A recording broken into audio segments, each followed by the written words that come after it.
Chapter 1, Tawaran. Sebuah tamparan keras mendarat di wajah seorang gadis bernama Eliana Bowie. Tamparan keras itu dia dapat akibat perkataan yang dia ucapkan sendiri. Eliana Bowie gadis berusia 22 tahun yang sedang berjuang mengumpulkan uang untuk biaya rumah sakit ibunya yang sudah tidak dia bayar selama 1 minggu.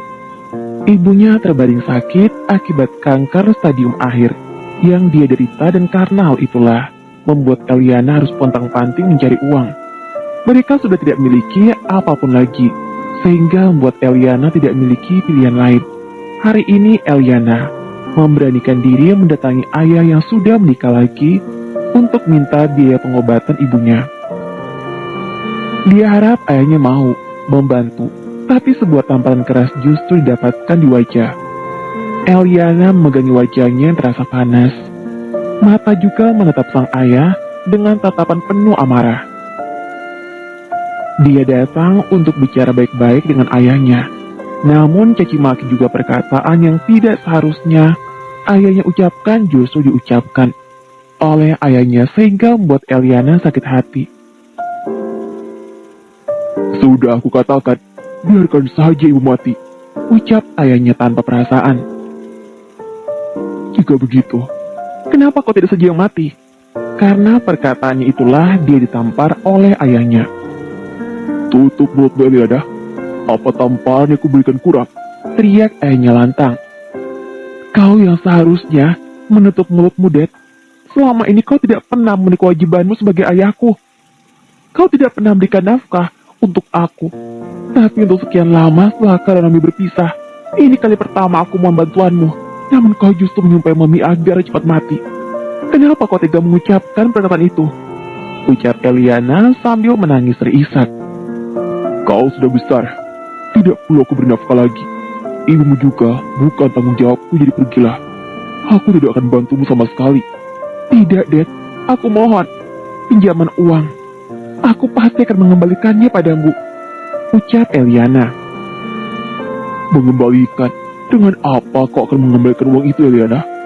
Dengan gajimu tidak seberapa itu, apa kau pikir kau bisa mengembalikannya? Ucap istri ayahnya mencibir. Diam, Auntie. Aku tidak minta bantuan darimu. Ucap Eliana kesal. Jaga ucapanmu, Eliana. Kau sungguh tidak sopan. Teriak ayahnya lantang. Dad, aku datang bukan untuk bertengkar denganmu. Aku minta bantuanmu, jadi bantulah aku. Aku berjanji akan mengembalikan uang itu. Eliana masih membujuk ayahnya dan berharap ayahnya berubah pikiran dan mau membantu. Tidak, pergilah. Sekalipun kau berlutut dan mohon di bawah kakiku, aku tidak akan bantumu. Ucap ayahnya. Please, Dad, hanya kau yang bisa menolong aku. Teriak Eliana. Pergi, Eliana. Jika tidak, aku akan merintahkan seseorang untuk menarik kau pergi. Teriak ayahnya marah. Air mata mengalir deras. Sebuah kertas yang dia bawa untuk diperlihatkan pada ayahnya dicengkram dengan erat. Itu adalah total biaya yang harus dia bayar dalam waktu 1 minggu. Dan jika dia tidak bisa membayarnya, maka ibunya akan diusir keluar dari rumah sakit. Namun apa yang bisa dilakukan? Hati ayahnya sekeras batu. Bahkan kertas tagihan itu pun tidak ayahnya lihat. Pergi, Eliana. Kami akan menghadiri pemakaman ibumu nanti. Ucap istri ayahnya. Ayah dan istrinya melangkah masuk. Eliana menghapus air matanya dengan kasar dan berlalu pergi. Harapan satu-satunya yang dimiliki ternyata begitu mengecewakan. Dia kira ayahnya mau membantu, tapi pil pahit yang didapat. Seharusnya dia tahu, karena ayahnya tidak peduli dengannya sejak dulu. Eliana melangkah tanpa tujuan arah. Dia harus kembali ke rumah sakit, namun dia tidak sanggup karena dia belum mendapat uang sama sekali.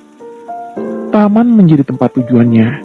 Dia tidak tahu ada yang sedang memperhatikan dirinya dari kejauhan dan sedang mencari data dirinya. Bangku taman menjadi tempatnya untuk menumpahkan kesedihan yang menyesakkan dada.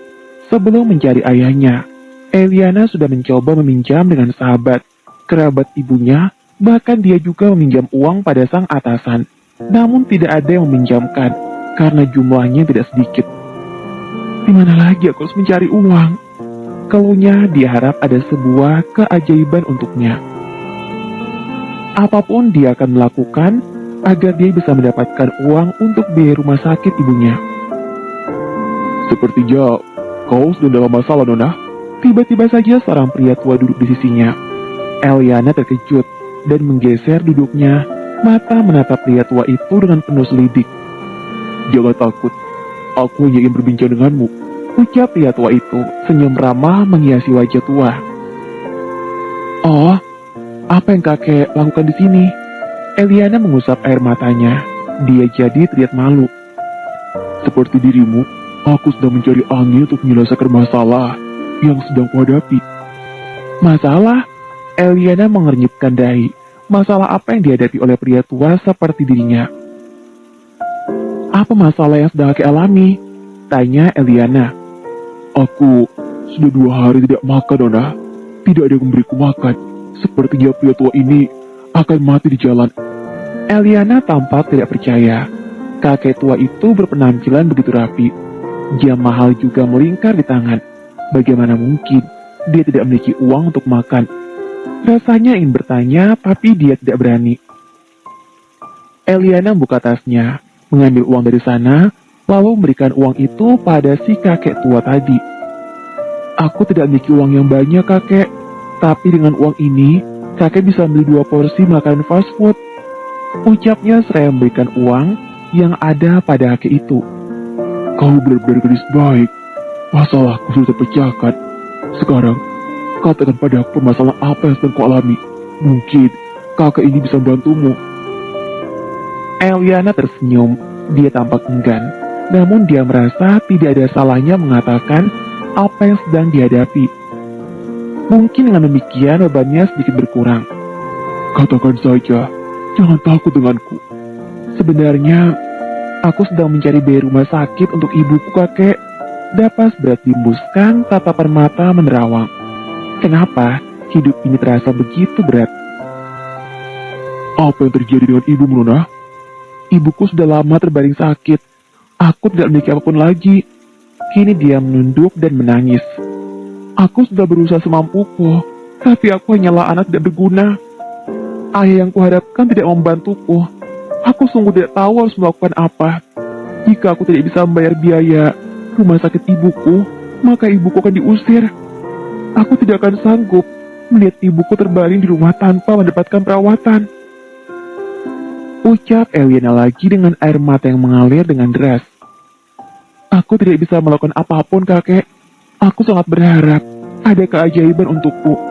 Aku bahkan bersedia melakukan apapun agar ibuku bisa tetap mendapatkan perawatan yang layak. Apa kau serius dengan ucapanmu, Nona? Tentu saja, aku akan melakukan apapun untuk ibuku. Gadis baik, mataku tidak salah menilai. Ucap pria tua itu. Maksud kakek? Tanya Eliana tidak mengerti. Panggil aku Rai. Aku sedang mencari seorang gadis yang berhati tulus seperti Nona. Apakah Nona mendengarkan penawaran yang akan kuberikan? Jika Nona bersedia, semua biaya rumah sakit dan juga ibu Nona akan mendapatkan perawatan yang terbaik. Apa? Eliana terkejut. Apa ini mujizat? Ataukah kakek tua itu adalah paman kaki panjang? Bagaimana? Tapi tugas yang harus Nona lakukan tidaklah mudah. Ray tersenyum. Dia harap Eliana menerima tawaran darinya. Apa yang harus kulakukan? Tanya Eliana. Dia harap bukan tugas sulit, karena itu adalah kesempatan yang tidak boleh dilewatkan sama sekali. Mudah saja. Aku ingin Nona melahirkan anak untuk tuan muda. Eliana kembali terkejut. Matanya bahkan melotot saat menatap Ray. Melahirkan anak? Apa ini lelucon yang suka dilemparkan oleh orang kaya? Tidak perlu terburu-buru. Pikirkan baik-baik. Sebuah kartu nama diambil dan diberikan pada Eliana.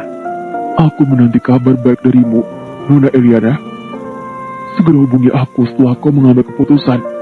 Ray beranjak setelah berkata demikian. Pria tua itu melangkah pergi. Dia yakin Eliana pasti menerima tawaran darinya. Gadis itu adalah kandidat paling kompeten di antara kandidat yang lain untuk melahirkan seorang pewaris bagi tuan muda yang dilayani. Eliana seperti orang linglung. Setelah kepergian Rai, apa dia baru saja mendengar lelucon di tengah rasa putus asa yang dirasakan? Tidak. Dia rasa pria tua itu serius dengan tawaran yang dia berikan. Eliana sudah kembali ke rumah sakit untuk menjenguk ibunya. Langkahnya terhenti di depan ruangan di mana ibunya sedang menjalani perawatan. Entah apa yang harus dikatakan pada ibunya. Dia sungguh tidak tahu. Tawaran yang diberikan oleh Rai terdengar menggiurkan. Namun itu adalah tawaran gila yang pernah dia dapatkan. Melahirkan anak, dia sungguh ingin tertawa. Walau dia belum mendengar lebih rinci tawaran itu, namun dia tahu apa artinya. Dia akan menjadi wanita bayaran yang melahirkan seorang anak bagi pria yang tidak dia kenal sama sekali. Seharusnya dia tidak mendapatkan tawaran gila itu, sehingga dia tidak perlu memikirkannya karena saat ini dia sedang berpikir dengan keras akan tawaran yang Rai berikan. Napas berat dihembuskan sebelum Eliana masuk ke dalam ruangan ibunya. Dia tidak mau ibunya melihat apa yang sedang dialami saat ini. Eliana tersenyum saat masuk ke dalam. Setiap kali melihat keadaan ibunya, rasanya ingin menangis. Tubuh ibunya begitu kurus, kepalanya bahkan sudah tidak ada rambut lagi. "Aku sudah kembali, Mom," ucapnya seraya melangkah mendekati ibunya. "Bagaimana, sayang? Kau sudah bertemu dengan ayahmu, bukan?" "Iya, aku juga bertemu dengan istrinya." Sebuah kursi diambil. Eliana duduk di samping ibunya dan memegangi tangan ibunya yang sudah seperti tulang dibelah kulit. "Apa mereka tidak mengusirmu, bukan?" Ibunya tampak khawatir. Dia harap putrinya mendapat perlakuan baik dari mantan suaminya. "Mami tidak perlu khawatir. Dedi dan istrinya baik padaku." Dusta Eliana, padahal dia mendapat perlakuan tidak menyenangkan. "Benarkah?" Ibunya tampak tak percaya. Dia tahu bagaimana tabiat mantan suaminya, dan dia juga tahu istri mantan suaminya itu tidak menyukai mereka. "Tentu saja, Mom. Aku tidak bohong." "Kau berbohong, Eliana. Apa kau kira Mami tidak bisa melihatnya? Kau putriku. Kau tidak bisa menyembunyikan apapun dariku. Merah di wajahmu juga menunjukkan jika kau mendapat perlakuan tidak menyenangkan dari ayahmu." Eliana menyembunyikan bekas pukulan yang dia dapat dengan terburu-buru. Dia lupa untuk menyamarkannya dengan bedak. Sekarang dia tidak bisa berbohong lagi pada ibunya.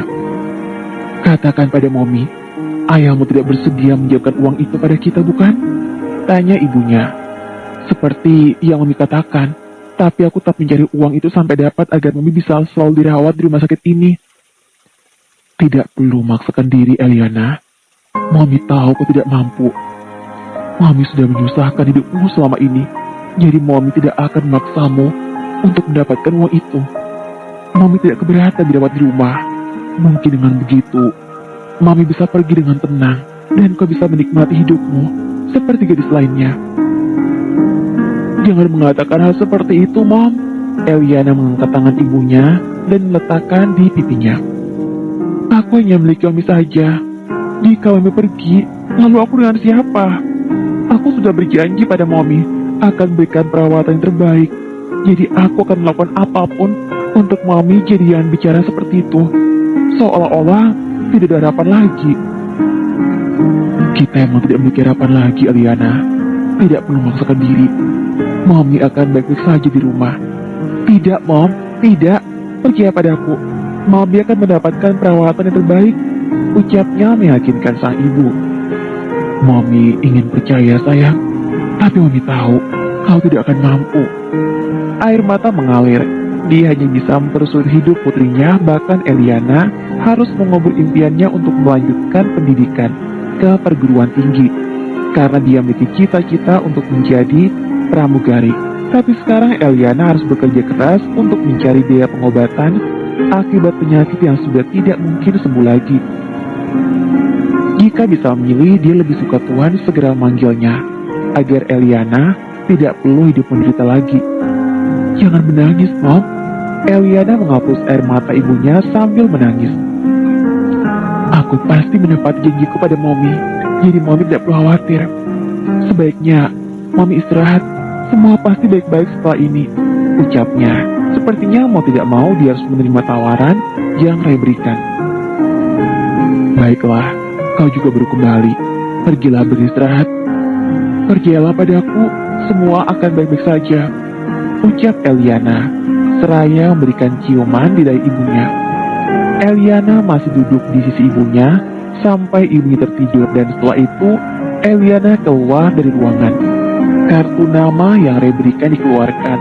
Dia benar-benar tidak memiliki pilihan lagi. Cukup melahirkan anak, bukan? Dia rasa bukan hal sulit dan dia yakin dia bisa. Halo, ini aku. Apa aku bisa bicara pada Tuan Ray? Ucapnya saat seseorang menjawab telepon darinya. Aku Ray, apa Nona Eliana sudah memutuskan? Tentu saja, katakan padaku, apa sebenarnya tugas yang harus kulakukan? Tanya Eliana. Mari kita bahas hal ini secara rinci. Temui aku di restoran yang di rumah sakit di mana Ibu Nona sedang dirawat. Aku tunggu. Eliana menghela napas setelah selesai bicara dengan Ray. Sebelum pergi, Eliana melihat keadaan ibunya sejenak, dan setelah itu dia pergi untuk menemui Ray. Seperti yang dia katakan, apapun akan dilakukan untuk ibunya. Eliana menunggu. Kedatangan Ray cukup lama, dan setelah pria tua itu datang, Ray mengajak Eliana ke sebuah ruangan privat. Bagaimanapun, hal itu tidak ada boleh yang tahu. Sebuah kertas tebal sudah di atas meja. Eliana tidak tahu itu apa, tapi sebentar lagi dia akan tahu. Katakan padaku, apakah aku harus melahirkan anak saja? Dan siapa yang membayar aku? Tanya Eliana tanpa basa-basi. Untuk itu, Anda tidak berhak tahu, jawab Ray. Apa maksudmu? Tanya Eliana tidak mengerti. Dengarkan aku, Nona. Tuan muda hanya menginginkan seorang pewaris tanpa terikat tali pernikahan, dan dia ingin pewarisnya dilahirkan oleh seorang wanita yang belum pernah disentuh pria lain selain dirinya. Dia tidak ingin kau tahu nama dan rupanya, dan dia juga tidak mau tahu nama dan rupamu, agar kalian berdua tetap menjadi orang asing tanpa terlibat perasaan setelah kau melahirkan seorang pewaris baginya. Jelas, Ray. Apa? Jadi aku harus tidur dengan pria yang tidak boleh aku lihat sama sekali rupanya?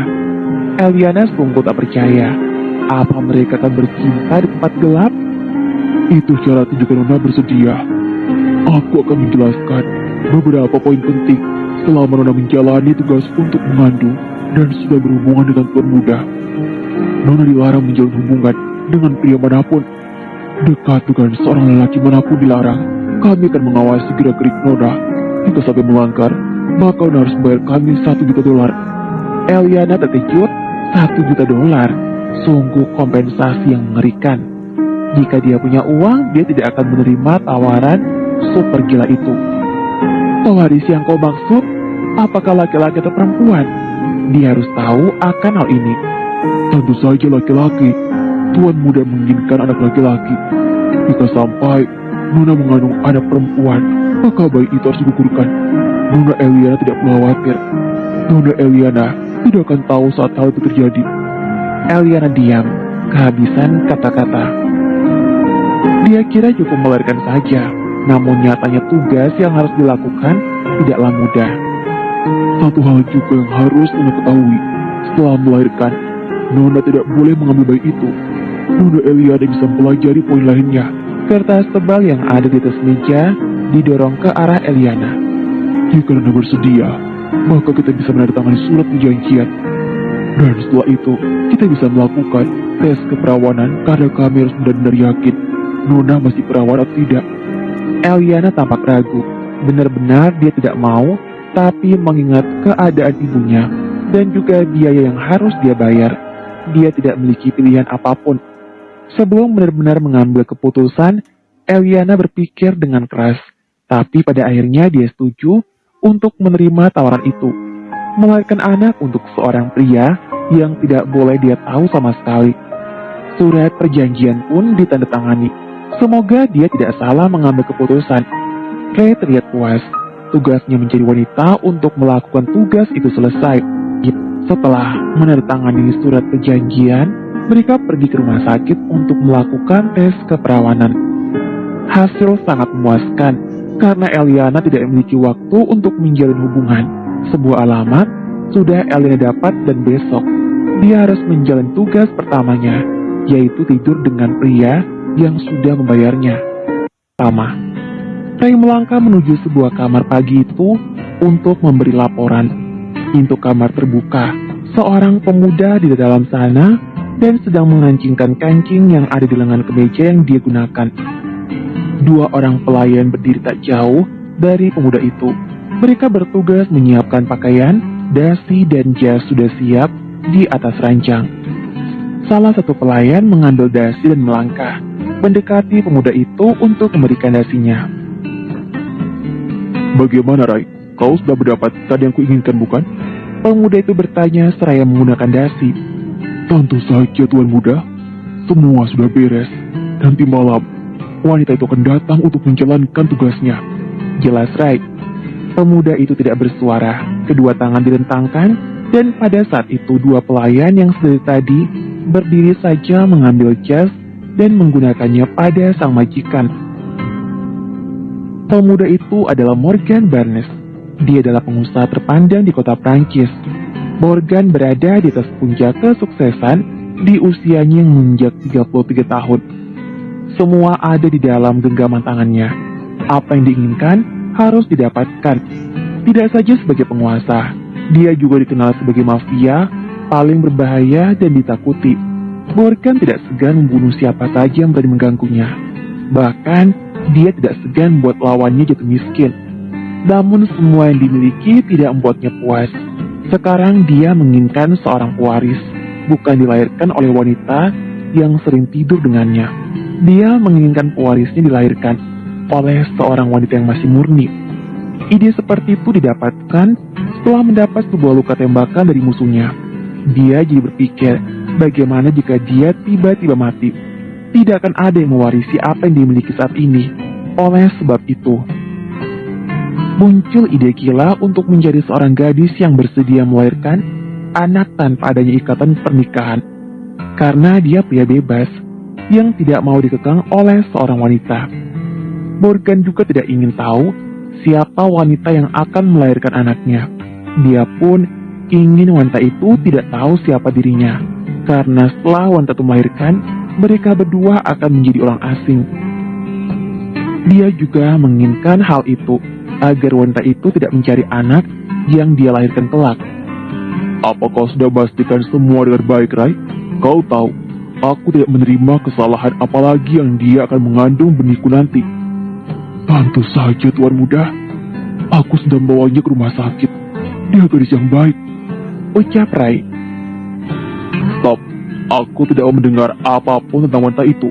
Morgan melangkah keluar, sedangkan Ray mengikuti langkahnya. Maaf, Tuan Muda. Nanti malam, kau harus datang ke rumah yang kusiapkan. Dia tidak akan tahu apapun tentangmu jika kalian berdua menghabiskan waktu di rumah itu. Morgan tidak menjawab. Dia pergi ke kantor.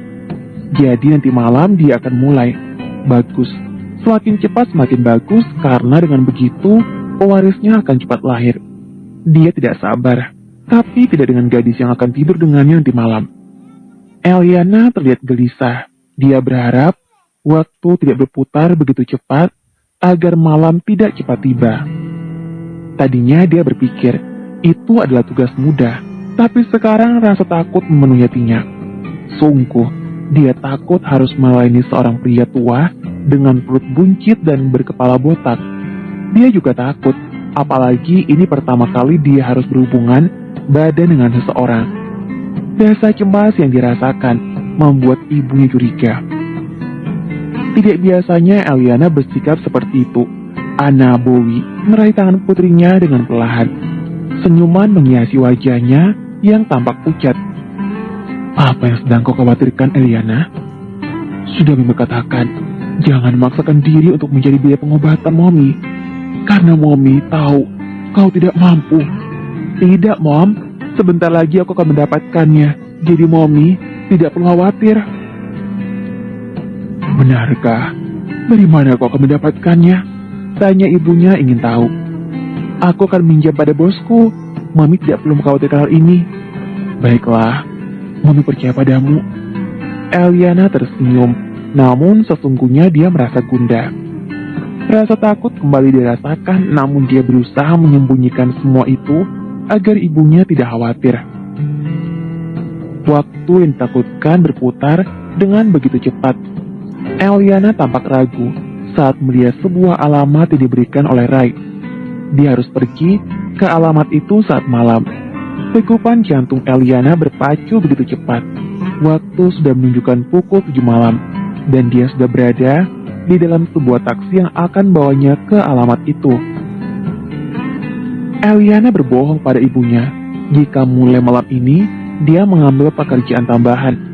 Anggap saja demikian, karena mulai malam ini dia harus melayani pria yang tidak dikenal sampai mengandung anaknya. Taksi yang ditumpangi berhenti di sebuah rumah yang cukup mewah. Eliana menelan ludah saat memandangi tempat itu. Napas berat dihembuskan, kaki pun mulai melangkah. Seorang pelayan tua menyambutnya. Pelayan itu sudah tahu kedatangan Eliana. Gadis itu diantar ke dalam sebuah kamar. Sebuah gaun tipis berwarna merah sudah tersedia untuknya. Tidak ada lampu di kamar itu. Penerang hanya terdapat di kamar mandi saja. Eliana menunggu dengan perasaan takut. Gaun malam yang tipis pun sudah dikenakan. Dia harap pria yang akan menghabiskan malam dengannya cepat datang, tapi nyatanya pria itu tidak datang. Apakah Ray menipunya? Tidak, dia rasa tidak. Semoga saja tidak, karena dia sangat membutuhkan uang untuk membayar biaya rumah sakit ibunya. Eliana sampai tertidur, dan saat tengah malam, seseorang membuka pintu kamar. Morgan masuk ke dalam dan berdiri di sisi ranjang. Sosok gadis yang akan menghabiskan malam dengan terlihat walau gelap. Pakaian dilepaskan, Morgan naik ke atas ranjang. Jantung Eliana hampir melompat keluar saat tangan seseorang melingkar di tubuhnya. Akhirnya datang. Eliana tidak berani bersuara. Dia hanya pasrah saat Morgan menarik gaun malamnya. Tidak ada yang mengucapkan sepatah kata di antara mereka. Hanya terdengar deru napas mereka saja di kamar itu. Eliana menahan diri saat Morgan menyentuh tubuhnya. Kedua tangan menutup mulut rapat. Setelah itu maka semua berakhir, walau masih ada malam lainnya. Entah apa yang pria itu lakukan, dia tidak tahu. Walau Morgan menikmati tubuhnya, namun tidak satu kali pun pria itu mencium bibirnya. Kamar yang gelap menjadi saksi bisu ketika Eliana harus kehilangan kesuciannya. Mulut masih tertutup rapat, air mata mengalir. Rasa sakit yang dirasakan tidak akan dilupakan, apalagi pria itu tidak bersikap lembut sama sekali. Eliana tidak mau memikirkan apapun. Dia berusaha menikmati permainan itu agar tidak terlalu menyakitkan. Morgan masih juga tak berhenti. Tidak begitu buruk. Wanita itu tahu perannya dengan baik. Rai tidak salah memilih. Dia bisa merasa jika Eliana berusaha menahan semuanya. Memang harus seperti itu. Wanita yang patuh. Setidaknya Eliana tidak mencoba menyentuhnya karena dia tidak suka. Permainan yang mereka lakukan berlangsung lama dan begitu selesai, Eliana ditinggal sendirian. Eliana menangis dalam gelapnya malam. Sakit seluruh tubuh terasa sakit, namun apa yang dilakukan saat ini sangat sepadan dengan apa yang didapatkan. Dengan begini dia tidak perlu mengkhawatirkan biaya rumah sakit ibunya lagi. Dengan begini, ibunya akan mendapatkan pengobatan terbaik yang Ray berikan. Satu malam sudah selesai. Eliana tertidur setelah menyelesaikan tugasnya. Walau aneh, tapi itulah yang terjadi padanya di mana dia harus melayani pria yang tidak dia kenal dan tidak boleh dia kenal, namun dia tidak menyesal sama sekali karena semua demi ibunya.